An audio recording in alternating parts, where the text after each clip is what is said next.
Friends, good morning. Welcome back to our channel ಲೋಕ್ಷಲಕ್ಷ್ಮಿ life. ಎಲ್ಲರೂ ಹೇಗಿದ್ದಾರೆ ಫ್ರೆಂಡ್ಸ್? ನಾನು ಚೆನ್ನಾಗಿದ್ದೀನಿ. ನೀವು ಹೇಗಿದ್ದೀರಾ ಅಂತ ತಪ್ಪದೆ ಕಾಮೆಂಟ್ ಮಾಡಿ ತಿಳಿಸಿ.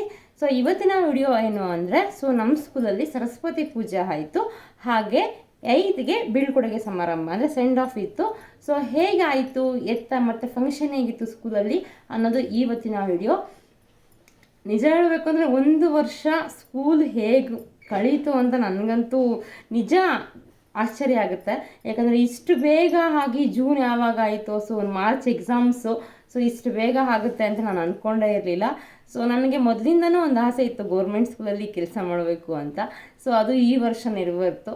ಸೊ ನಿಜ ಹೇಳ್ಬೇಕಂದ್ರೆ ಒಂದು ಕಡೆ ಸ್ಕೂಲಿಗೆ ಈ ವರ್ಷ ಕೊನೆ ಮತ್ತೆ ಹೋಗಲ್ಲ ಅನ್ನೋ ಬೇಜಾರು ನನಗಂತೂ ತುಂಬ ಇದೆ. ಸೊ ಇವತ್ತಂತೂ ತುಂಬ ಫೀಲ್ ಆಗಿತ್ತು. ಯಾಕಂದರೆ ಇನ್ನು 25 ಡೇಸ್ ಅಷ್ಟೇ ಸ್ಕೂಲಲ್ಲಿ ಇರ್ತೀನಿ. ಸೊ ಆಮೇಲೆ ಟೀಚರಾಗಿ ವರ್ಕ್ ಮಾಡೋದಕ್ಕೆ ಆಗುತ್ತೋ ಇಲ್ಲವೋ, may be next government appoints ಆಗಿರೋದ್ರಿಂದ ಅವರು ಬರ್ತಾರೆ. ಸೊ ನಾವು ಆ ಸ್ಕೂಲಲ್ಲಿ ಇರೋದಿಲ್ಲ ಅಂತ ಒಂದಷ್ಟು ಬೇಜಾರಾಯಿತು. ಸೊ ಇವತ್ತು ಒಂದು ಫಂಕ್ಷನ್ ಎಲ್ಲ ಮುಗಿಸ್ಕೊಂಡು ಬಂದು ಈ ವಿಡಿಯೋನ ಮಾಡ್ತಿರೋದು. ಅಂದರೆ ಮಕ್ಕಳಿಗಿಂತ ಹೆಚ್ಚಾಗಿ ನನಗೆ ಹೆಚ್ಚು ಫೀಲ್ ಆಗ್ತಿತ್ತು. ಸೊ ಆ ಫೀಲ್ನೆಸ್ ಮಕ್ಕಳ ಮೇಲೆ ತೋರಿಸ್ಕೊಳಕ್ಕಾಗಲಿಲ್ಲ. ತುಂಬ ಬೇಜಾರಾಯಿತು. 1 ವರ್ಷ ಕಳೀತು ಅಂತ ಗೊತ್ತಿಲ್ಲ. ತುಂಬ ಮುಗ್ಧತೆಯಿಂದ ಇರ್ತಕ್ಕಂಥ ಮಕ್ಕಳ ಜೊತೆ ಪಾಠ ಮಾಡಿಕೊಂಡು ಆಟ ಆಡಿಕೊಂಡು ಖುಷಿಯಿಂದ 1 ವರ್ಷ ಕಳೆದ್ವಿ. ಸೊ ಇದೆಲ್ಲ ಸಹ ನನ್ನ ಜೀವನದಲ್ಲಿ ಒಂದು ಮೆಮೋರಿಯಸ್ ಆಗಿರಲಿ ಅಂತ ಈ ವಿಡಿಯೋ ಅಪ್ಲೋಡ್ ಮಾಡ್ತಿದ್ದೀನಿ. ಸೊ ಹಾಗೆ ಸರಸ್ವತಿ ಪೂಜೆದಲ್ಲಿ ಒಂದಷ್ಟು ನಮಗೆ ಎಷ್ಟು ಇತ್ತೋ ಸೊ ಅದರಲ್ಲಿ ಅಡ್ಜಸ್ಟ್ ಮಾಡಿಕೊಂಡು ಪೂಜೆಯನ್ನು ಮಾಡಿದ್ದೀವಿ. ಸೊ ವಿಡಿಯೋನ ಎಲ್ಲೂ ಸ್ಕಿಪ್ ಮಾಡಿದೆ, ಕೊನೆ ತನಕ ನೋಡಿ, ನಿಮಗೂ ಗೊತ್ತಾಗುತ್ತೆ. ಸೊ ಎಲ್ಲರೂ ಫಸ್ಟ್ ಟೈಮ್ ವಿಡಿಯೋ ನೋಡಿದರೆ ಸಬ್ಸ್ಕ್ರೈಬ್ ಆಗಿ ಅಂತ ಹೇಳ್ತಾ, ನಿಮಗೆ ವಿಡಿಯೋ ಇಷ್ಟ ಆದರೆ ಒಂದು ಲೈಕ್ ಮಾಡಿ ಅಂತ ಹೇಳ್ತಾ ವಿಡಿಯೋ ನೋಡಿ ಬನ್ನಿ. ಸೊ ನಾನು ಮೊದಲೇ ಹೇಳ್ದಂಗೆ ಇರೋದ್ರಲ್ಲಿ ಅಡ್ಜಸ್ಟ್ ಮಾಡಿಕೊಂಡು ಡೆಕೋರೇಷನನ್ನು ಮಾಡ್ತಿದ್ದೀವಿ. ಸೊ ಒಂದಿನ ಮುಂಚೆನೇ ಮಕ್ಕಳಿಗೆಲ್ಲ ಹೇಳಿದ್ದೆ, ಬಾಳೆ ಎಲೆಗಳನ್ನು ತೊಗೊಂಡು ಬನ್ನಿ ಅಂತ. ಸೊ ಮಕ್ಕಳು ಆಲ್ಮೋಸ್ಟ್ ಅಲ್ಲಿ ತಂದಿದ್ರು, ಬಟ್ ಕೆಲವೊಂದು ಎಲೆಗಳು ಚೆನ್ನಾಗಿರಲಿಲ್ಲ. ಸೊ ಏನು ಮಾಡೋದು, ತಂದಿದ್ದೀವಿ ಅಲ್ಲ ಅಂತ ಅಂದ್ಬಿಟ್ಟು ಅದರಲ್ಲಿ ಅಡ್ಜಸ್ಟ್ ಮಾಡಿಕೊಂಡು ಮಾಡ್ತಾಯಿದ್ವಿ. ಸೊ ಇರೋ ಮೆಟೀರಿಯಲ್ಸು ಆಲ್ಮೋಸ್ಟ್ ಹೇಳ್ಬೇಕಂದ್ರೆ ಯಾವುದೂ ಎಕ್ಸ್ಟ್ರಾ ಇರಲಿಲ್ಲ, ಎಲ್ಲ ಸಾಲ್ದಿರೋ ಥರ ಇರ್ತಾಯಿತ್ತು. ಸೊ ಇರೋದ್ರಲ್ಲೇ ಮಕ್ಕಳು ಮತ್ತು ನಾವು ಎಲ್ಲನೂ ಸೇರಿಕೊಂಡು ಅಡ್ಜಸ್ಟ್ ಮಾಡಿಕೊಂಡು ಡೆಕೋರೇಷನನ್ನು ನಾವು ಮಾಡ್ತಾಯಿದ್ದೀವಿ. ಸೊ ನೀವು ಏನು ನೋಡ್ತಿದ್ದೀರಾ, ನನ್ನ ಪ್ಲ್ಯಾನಿಂಗೇ ಬೇರೆ ಥರ ಇತ್ತು. ಸೊ ನಾನು ಇನ್ನೂ ಗ್ರ್ಯಾಂಡಾಗಿ ಮಾಡಬೇಕಿತ್ತು. ಸೊ ಈ ಥರ ಅಂತೆಲ್ಲ ಅಂದ್ಕೊಂಡು ತುಂಬ ಪ್ಲ್ಯಾನಿಂಗಲ್ಲಿದ್ದೆ. ಸೊ ನನ್ನ ಪ್ಲ್ಯಾನಿಂಗ್ ಎಲ್ಲ ಉಲ್ಟಾ ಹೊಡಿತು. ಅದಕ್ಕೆ ಹೇಳ್ತಾರೆ ಜಾಸ್ತಿ ಎಕ್ಸ್ಪೆಕ್ಟೇಷನ್ಸ್ನ ಯಾವುದ್ರಲ್ಲೂ ಇಟ್ಕೊಬಾರ್ದು ಅಂತ. ನನ್ನ ವಿಚಾರದಲ್ಲಿ ಪ್ರತಿ ಸಾರಿ ಎಕ್ಸ್ಪೆಕ್ಟೇಷನ್ಸ್ ಇಟ್ಕೊಂಡಾಗ ಅದು ನನಗೆ ತುಂಬ ಹರ್ಟ್ ಮಾಡುತ್ತೆ. ಸೊ ಇದೇ ದೊಡ್ಡ ಎಕ್ಸಾಂಪಲ್ ಅಂದರೆ ಈ ಸರಸ್ವತಿ ಪೂಜೆನೇ ಅಂತಲೇ ಹೇಳ್ಬೋದು. ನಾನು ತುಂಬ ಎಕ್ಸ್ಪೆಕ್ಟೇಷನ್ಸ್ ಇಟ್ಕೊಂಡಿದ್ದೆ, ಜೊತೆಗೆ ಹಾಗೆ ಮಾಡಬೇಕು ಹೀಗೆ ಮಾಡಬೇಕು ಅನ್ನೋ ಆಸೆಗಳು ಮಾತ್ರ ತುಂಬ ಇಟ್ಕೊಂಡಿದ್ದೆ. ಬಟ್ ಅದು ಯಾವುದೂ ಆಗಲಿಲ್ಲ. ನಾನು ಅಂದ್ಕೊಂಡಿದ್ದು ಒಂದು 100%ಅಲ್ಲಿ ಒಂದು 30% ಮಾತ್ರ ನೆರವೇರುತ್ತೋ ಅಷ್ಟೇ, 70% ಏನೂ ಆಗಲಿಲ್ಲ. ಹಾಗಾಗಿ ಅದು ನಂಗೆ ತುಂಬ ಡಿಸಪಾಯಿಂಟ್ ಆಯಿತು ಅಂತಲೇ ಹೇಳ್ಬೋದು. ಸೊ ಓಕೆ, ಇರೋದ್ರಲ್ಲಿ ಮತ್ತು ನಾನು ಮತ್ತು ಸರ್ ಎಲ್ಲನೂ ಡೆಕೋರೇಷನ್ ಮಾಡಿಕೊಂಡು ಹೋಗ್ತಾ ಇದ್ವಿ. ಸೊ ಹೂವು ಕೂಡ ತುಂಬ ಕಡಿಮೆ ಇತ್ತು. ಸೊ ಟೋಟಲಿಯಾಗಿ ಕೊನೆಗೆ ಈ ಥರ ಡೆಕೋರೇಷನ್ ಮಾಡಿದ್ದೀವಿ. ಸೊ ನೀವೇನು ನೋಡ್ತಿದ್ದೀರಲ್ವ, ಸೊ ಹಾಗೆ. ಮತ್ತು ಆವತ್ತು ನಾನು ಪೂಜೆ ಮಾಡಬೇಕು ಅಂತ ಉಪವಾಸ ಕೂಡ ಇದ್ದೆ. ಸೊ ಹಾಗಾಗಿ ಅದೇ ಇದರಲ್ಲಿ ಪೂಜೆ ಕೂಡ ಮಾಡಿದ್ವಿ. ಸೊ ಫಸ್ಟ್ ಆಫ್ ಆಲ್ ಈ ಪೂಜೆ ಮಾಡಿದಾಗ ಮಕ್ಕಳು ಕಡಿಮೆ ಇದ್ದರು. ಯಾಕಂದರೆ ಲಂಚ್ ಆದಮೇಲೆ ಮತ್ತೆ ಫಂಕ್ಷನ್ ಇಟ್ಕೊಳ್ಳೋಣ ಅಂತ ಸರಿ ಹೇಳ್ತಿದ್ರು. ಸೊ ಮತ್ತೆ ಏನಾಯಿತು ಏನೋ ಗೊತ್ತಿಲ್ಲ, ನಾನು ಪೂಜೆ ಹೋಗಿದ್ದಾದಮೇಲೆ ಮತ್ತೆ ಫಂಕ್ಷನನ್ನು ಇಟ್ಕೊಂಡ್ರು. ಸೊ ಸಿಂಪಲ್ಲಾಗಿ ಅಂದ್ಕೊಂಡಂಗೆ ಆಗಿಲ್ಲ ಅಂದ್ರೂ ತಕ್ಕ ಮಟ್ಟಿಗೆ ಸರಸ್ವತಿ ಪೂಜೆ ಆಯಿತು. ಖುಷಿ ಆಯಿತು, ಬಟ್ ಮಕ್ಕಳೆಲ್ಲ ಖುಷಿಯಾಗೂ ಇದ್ದರು. ಸೊ ನಾನು ಫಸ್ಟ್ ಪೂಜೆ ಮಾಡಿಬಿಟ್ಟೆ. ಸೊ ನಾನು ಪೂಜೆ ಆದಮೇಲೆ ಮತ್ತು ಹೆಡ್ ಮಾಸ್ಟ್ರು ಮತ್ತು ಬೇರೆ ಅಸಿಸ್ಟೆಂಟ್ ಟೀಚರ್ಸು ಎಲ್ಲ ಬಂದು ಮತ್ತೆ ಇನ್ನೊಂದ್ಸಲಿ ಪೂಜೆ ಮಾಡಿದ್ರು. ಸೊ ಅದು ಕೂಡ ಮುಂದೆ ವಿಡಿಯೋದಲ್ಲಿ ಬರ್ತಾ ಇರುತ್ತೆ, ನೋಡ್ಬೋದು ನೀವು. ಆಮೇಲೆ ಎಕ್ಸ್ಪೆಷಲಿ ಈ ಏನೇನು ಫಂಕ್ಷನಲ್ಲಿ ಏನೇನೆಲ್ಲ ಪ್ರೋಗ್ರಾಮ್ ಇತ್ತು, ಎಕ್ಸ್ಪೆಷಲಿ ಸಾಂಸ್ಕೃತಿಕ ಕಾರ್ಯಕ್ರಮ, ಅದನ್ನು ಸಹ ಮುಂದೆ ನೋಡ್ತೀರಾ. ಒಂದು ಡ್ಯಾನ್ಸ್ ಇತ್ತು ಮತ್ತು ನಾಟಕ, ಎಕ್ಸ್ಪೆಷಲಿ ಅದು ಹಾಸ್ಯ ನಾಟಕ, ಸಖತ್ ಕಾಮಿಡಿ ಇರುತ್ತೆ ಅದನ್ನು ನೋಡಿದ್ರೆ. ಅದು ಮತ್ತು ಒಂದಿಷ್ಟು ಭಾಷಣ, ಅಂದರೆ ಟೀಚರ್ಸಿಂದ ಒಂದಿಷ್ಟು ಭಾಷಣ. ಸೊ ಇದಿಷ್ಟು ಸಹ ನಾನು ಮುಂದೆ ಅಪ್ಲೋಡ್ ಮಾಡ್ತಾ ಹೋಗ್ತೀನಿ. ಸೊ ನೋಡಿ, ಮುಂದೆ ಅಂತೀನಿ. ಸೊ ಇದೇ ವಿಡಿಯೋದಲ್ಲಿ ಅಪ್ಲೋಡ್ ಮಾಡ್ತೀನಿ, ನೋಡ್ತಾ ಇರಿ. ನಾವು ಫಸ್ಟ್ ಪೂಜೆ ಮಾಡಿದಾಗ ಇದು. ಸೊ ಆಗ ಮಕ್ಕಳು 4-5 ಜನ ಇದ್ದರು ಅಷ್ಟೇ. ಆಮೇಲೆ ಇದು ನೋಡಲ್ಲ, ಆವಾಗ ನಾವು ಇಟ್ಕೊಂಡು ಊಟ ಆದಮೇಲೆ ಮತ್ತೆ ಮಾಡಬೇಕು ಅಂತ ಏನು ಹೇಳ್ತಿದ್ರು ಅವರು. ಸೊ ಅದಕ್ಕೆ ಬಿಫೋರ್ ಲಂಚೇ ಮಾಡ್ಕೊಂಬಿಡೋಣ ಪೂಜೆ ಅಂದ್ಬಿಟ್ಟು ನಾವು ಮಾಡಿದ್ದು. ಆಮೇಲೆ ನೀವು ಇಲ್ಲೇನು ನೋಡ್ತಿದ್ದೀರಲ್ವ, ಸೊ ಇದು ಎಲ್ಲರೂ ಕುಳಿಸ್ತಿದ್ದಾದ್ಮೇಲೆ ಎಲ್ಲರೂ ಕೂತ್ಕೊಂಡಿದ್ದು. ಸೊ ಆಗ ನಾನು ಪೂಜೆ ಮಾಡಲಿಲ್ಲ. ಸೊ ಯಾಕಂದರೆ ನಾನು ಬಿಫೋರೇ ಮಾಡಿದ್ನಲ್ಲ, ಹಾಗಾಗಿ ನಾನು ಪೂಜೆ ಮಾಡೋಕ್ಕೆ ಆಗಲಿಲ್ಲ. ಸೊ ಇದು 8th ಮಗು. ಸೊ 8th ಮಗುನೇ ಎಲ್ಲ ಪೂಜೆ ಮಾಡಿ ಇತ್ತದ್ರು ನಾನು ಜಸ್ಟ್ ಅಲ್ಲಿ ಸುಮ್ಮನೆ ಕೂತಿದ್ದೆ ಅಷ್ಟೇ. ಪೂಜೆ ಎಲ್ಲ ಆಯಿತು, ಮಂಗಳಾರತಿ ಎಲ್ಲ ಆಯಿತು.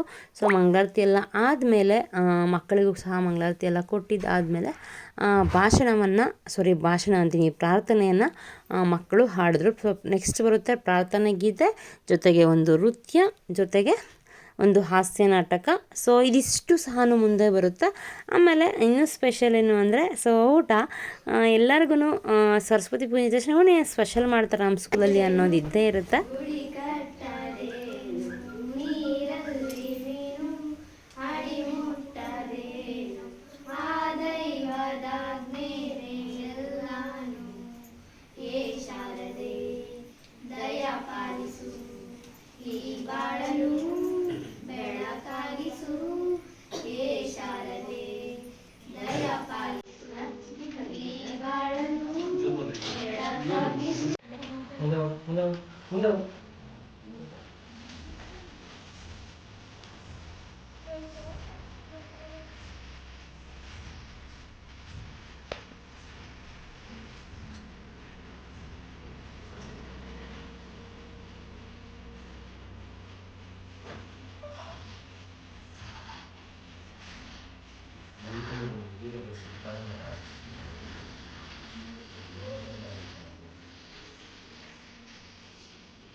Two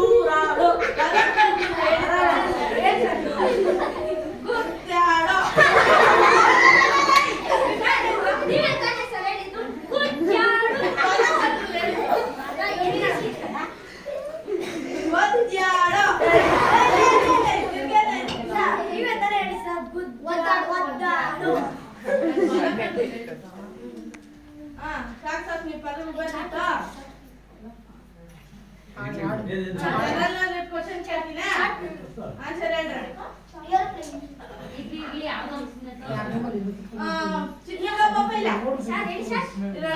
ವಿಮಾನ ಎಲ್ಲ ಇತ್ತು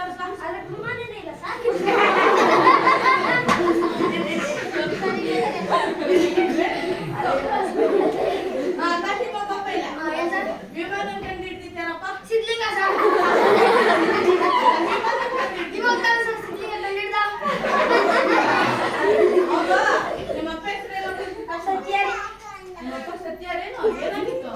ನಮ್ಮಪ್ಪ ಸತ್ಯರಿ ಇನ್ನ ಜೀವಂತವಾಗಿದ್ದ ನಮ್ಮಪ್ಪ ಹೆಸರು ಸತ್ಯಾರಿ ಮುಂಡ ಮಗನೇ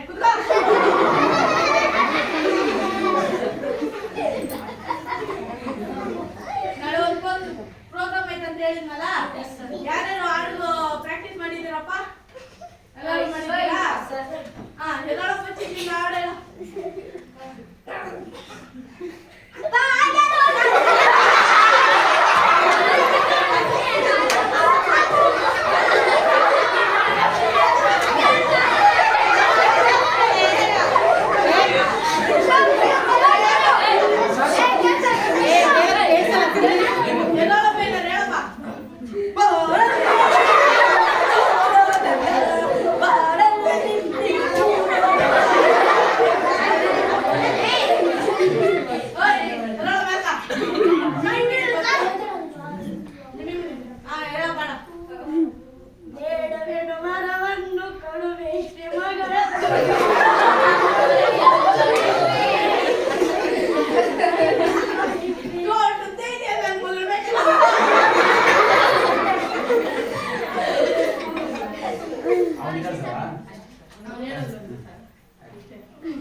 ಅಂದ್ರೆ ಈ ವರ್ಷದ ಶೈಕ್ಷಣಿಕ ಪರೀಕ್ಷೆಗಳು ಸ್ಟಾರ್ಟ್ ಆಗ್ತಕ್ಕಂಥ ಸಮಯ.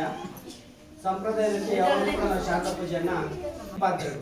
ಆಗ ಲಕ್ಷ್ಮಿ ಬರ್ತಾನೆ, ಅದಕ್ಕೆ ಫಸ್ಟ್ ನಾವು ಶಿಕ್ಷಣವನ್ನು ಪಡ್ಕೊಳ್ಬೇಕು. ಅದೇ ರೀತಿ ನೀವು ಕೂಡ ವರ್ಷದಿಂದ ಶ್ರಮ ಹಾಕಿದಿರಿ. ಹಿಂದೆ 2 ವರ್ಷಗಳಿಂದ ಕೊರೋನಾ ಇದ್ದ ಕಾರಣ ಶಿಕ್ಷಣದಿಂದ ಅಲ್ಪ ಸ್ವಲ್ಪ ಕುಂಠಿತ ಆಗಿದೆ.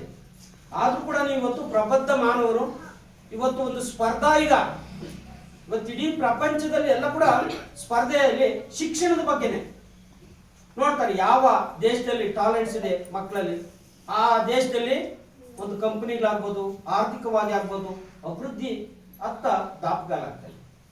ಇವತ್ತು ಭಾರತ ದೇಶ ಕೂಡ ಒಂದು ಅವಕಾಶಗಳನ್ನು ಕೊಟ್ಟಿದೆ. ಆ ಅವಕಾಶಗಳನ್ನೆಲ್ಲ ನೀವು ಸದ್ಬಳಕೆ ಮಾಡಿಕೊಂಡು ಒಂದು ದೇಶದ ಉತ್ತಮ ಪ್ರಜೆಗಳಾಗಿ ಒಳ್ಳೆ ನಾಲೆಡ್ಜ್ ಅನ್ನು ಪಡ್ಕೊಂಡು ಒಳ್ಳೆ ಅಭಿವೃದ್ಧಿಯನ್ನು ಆಗ್ತೀರಿ ಅಂತೇಳಿ ನಾನು ಈ ಸಂದರ್ಭದಲ್ಲಿ 2 ಮಾತುಗಳನ್ನು ಹೇಳಿ ಮುಗಿಸ್ತಾ ಇದ್ದೀನಿ. ಜೈ ಹಿಂದ್. ಇದಿಷ್ಟು ಎಲ್ಲರೂ ಒಟ್ಟಿಗೆ ಸೇರಿ ಮಾಡಿರ್ತಕ್ಕಂಥ ಸರಸ್ವತಿ ಪೂಜೆ ಆಗಿತ್ತು. ನೆಕ್ಸ್ಟ್ ಬಂದರೆ ಒಂದೊಂದು ಸರ್ಪ್ರೈಸ್ ಇತ್ತು. ಮಕ್ಕಳೆಲ್ಲ ಕರಿತಿದ್ರು, ನಮ್ಮ ಕ್ಲಾಸಿಗೆ ಪೂಜೆಗೆ ಬನ್ನಿ ಮ್ಯಾಮ್ ಅಂತ. ನೋಡಿದ್ರೆ 4th 5th ಮಕ್ಕಳು ಮಾಡಿದರು. ಸಿಂಪಲ್ಲಾಗಿ ತುಂಬ ಅಚ್ಚುಕಟ್ಟಾಗಿ ಮತ್ತು ತುಂಬ ಭಕ್ತಿಯಿಂದ ಮಾಡಿದರು ಪೂಜೆಯನ್ನು.